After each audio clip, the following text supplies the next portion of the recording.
AR dairy நிறுவன உரிமத்தை suspend செய்த உத்தரவு ரத்து செய்யப்பட்டுள்ளது. அண்மை செய்தியாக பார்த்து வருகிறோம். உணவு பாதுகாப்பு தர நிர்ணய ஆணைய உத்தரவை எதிர்த்து ஏஆர் டெய்ரி நிறுவனம் சார்பில் ஹைகோர்ட் மதுரை கிளையில் வழக்கு தொடுக்கப்பட்டிருந்தது.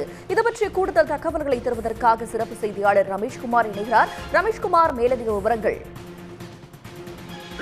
திருப்பதியினுடைய ஏழுமலையான் கோவில் அந்த பிரசாதமான லட்டு தயாரிக்க பயன்படுத்தப்பட்ட நெய்யில விலங்கு கொழுப்பு கலக்கப்படுவதாக மிகப்பெரிய சர்ச்சை எழுந்தது.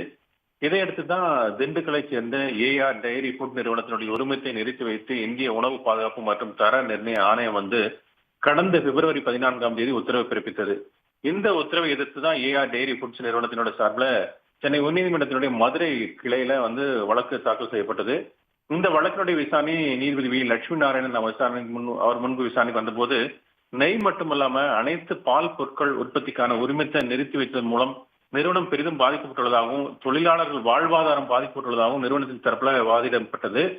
மதுரை கிளையில இந்த வழக்கினுடைய தீர்ப்பு தள்ளி வைக்கப்பட்ட நிலையில சென்னை உயர்நீதிமன்றத்தில் நீதிபதி வி லட்சுமி நாராயணன் என்று அதை தீர்ப்பளித்திருக்கிறார். அதுல ஏஆர் டைரி ஃபுட்ஸ் நிறுவனத்தினுடைய உணவு பாதுகாப்பு மற்றும் தர நிர்ணய உரிமத்தை நிறுத்தி வைத்து பிறப்பிக்கப்பட்ட அந்த உத்தரவை ரத்து செய்து உத்தரவிட்டிருக்கிறார். மேலும் இந்த விவகாரம் குறித்து மறுபரிசீலனை செய்யும்படி உணவு பாதுகாப்பு மற்றும் தர நிர்ணய ஆணைய உரிமம் வழங்கும் அதிகாரிக்கு நீதிபதி உத்தரவிட்டிருக்கிறார்.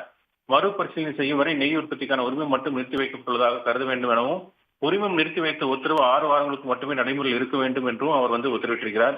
நெய் உற்பத்திக்கான அந்த உரிமத்தை மட்டும் நிறுத்தி வைப்பதா அல்லது அனைத்து பால் பொருட்களுக்கான உரிமத்தை நிறுத்தி வைப்பதா என்று உரிமம் வழங்கும் அதிகாரி பரிசீலிக்க வேண்டும் எனவும் நீதிபதி அறிவுறுத்தியிருக்கிறார்.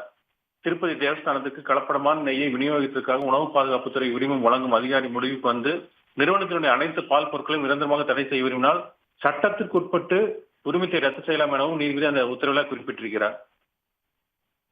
தங்களுடைய விவரங்களுக்கு நன்றி ரமேஷ்குமார்.